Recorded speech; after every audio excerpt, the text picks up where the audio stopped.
ఇప్పుడు దానాల విషయం. సంక్రాంతి రోజు ఎందుకు నువ్వులు, బియ్యం, బంగారం ఇస్తారు? దీనికి కూడా ఒక కారణం ఉంది. నువ్వులు శరీరంలో ఉష్ణాన్ని పెంచుతాయి. ఇది ఆయుర్వేదం చెప్తుంది.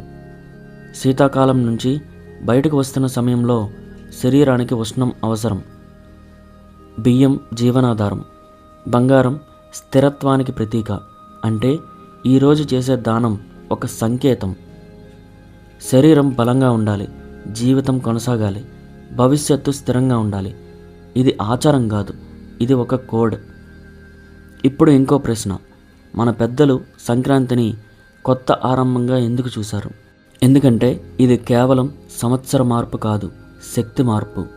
పగలు పెరుగుతుందంటే మనిషి బయటకు ఎక్కువగా వస్తాడు, పనులు మొదలు పెడతాడు, వ్యవసాయం చురుగ్గా మారుతుంది.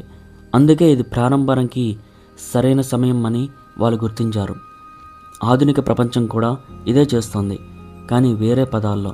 మనం దీన్ని సీజనల్ ఎఫెక్ట్, సీజనల్ చేంజ్ అని అంటాము.